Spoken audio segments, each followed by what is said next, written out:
The Good Mother is the story of a woman who is a mother of two and who is put in a situation where she has to make the most difficult decision of her entire life. She could either choose love or go with what her conscience was telling her, but either way, she couldn't get rid of her grief, which had become her constant ally. So, let's find out what was happening in Marissa's life and what choice she ended up making. Marissa was a journalist who worked at the Times-Union, and her boss often told her that she was the best writer he had. But Marissa had stopped writing a long time ago, and by the hungover look on her face, one could guess that she had already given up on life. Life wasn't supposed to be this hard, but here was a mother of two grown sons who held a cigarette in her mouth just so that she could get satisfaction without becoming an addict again. Marissa was sitting in a meeting when Toby, her son, who was a police officer, came and informed her that Michael had been murdered at 4 a.m. that morning in Arbor Hill. Marissa didn't cry, as probably after years of crying, her tears had dried up. She was perfectly under control because grief was an old friend, and she probably accepted the fact that Michael had signed in his own doom a long time back. During Michael's funeral, Marissa saw Paige, his girlfriend, sitting and crying there. Marissa believed that Paige was equally responsible for her son's death, and she went to hit her, not knowing that she was pregnant with Michael's baby. Marissa brought Paige home, as she felt guilty, and asked her how Michael had been in his last days and what they were up to in life.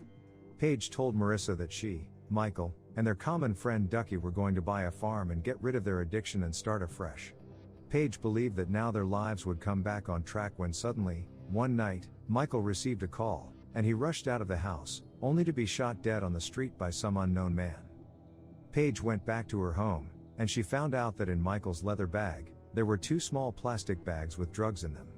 There was a logo, printed on it, and Paige realized that Michael had messed with the wrong people and he was probably killed because a deal had gone wrong. That night, a group of men broke into Paige's house to get the drugs, but Paige escaped from there just in time, and she also carried the leather bag with her. Paige went to Marissa's house, as she didn't know anybody else who was reliable in the town. Paige told Toby and Marissa everything and decided that until things calmed down, she would stay at Marissa's place. It was hard for Marissa to have Paige around her, but slowly, her misconceptions started going away, and she realized that Paige was, after all, not such a bad person. Toby had told her mother that the police were considering Ducky to be the prime suspect, as he was the one who was entrusted with the responsibility of selling a drug called fentanyl in the area. Ducky was hiding, and he was not answering anyone's calls, even when Paige tried to contact him multiple times.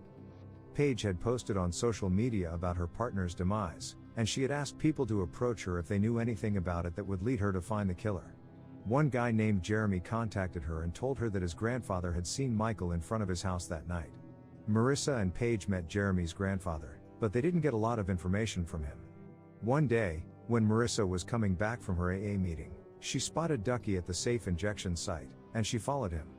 Ducky started running, and he assaulted Marissa because he was too scared and thought that she would give him to the police.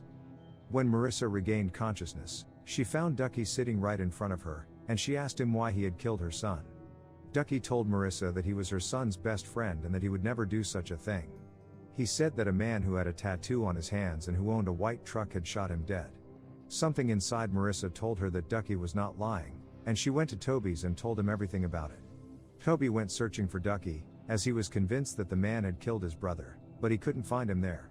Paige went to the abandoned house where Toby once used to stay, believing that she would be able to find him there. She went upstairs and saw Ducky lying dead. It seemed like he had died by suicide, as he probably knew that the people with whom they had messed with would not leave him alive. Paige recovered Ducky's mobile, and she found out that, apart from Michael and her, he had received messages from an unknown number. The person who had sent the messages was asking Ducky to bring Michael to a specified location, as the people who had given him drugs to sell wanted to meet him once. Probably, some issues arose between them, and Michael went into hiding, believing that they would kill him. Paige went to Toby's house directly, and she informed him about Ducky's death. Toby asked her to calm down, and he went to inform the police so that they could recover his body. That was when Paige called that anonymous number from which Ducky had received a message, and she found a mobile vibrating somewhere in the basement. She went downstairs, and what she saw shocked her beyond any measure. It was Toby who had asked Ducky to bring Michael to meet the drug dealers, and he probably knew that they were going to kill him. Paige tried to escape from there, but Toby accidentally pushed her down the stairs, and she became unconscious. Toby knew that he couldn't let Paige escape, as she would tell everybody he was also involved in the drug deal. So, he injected a large amount of drugs into her body so that she would die by the time she reached the hospital.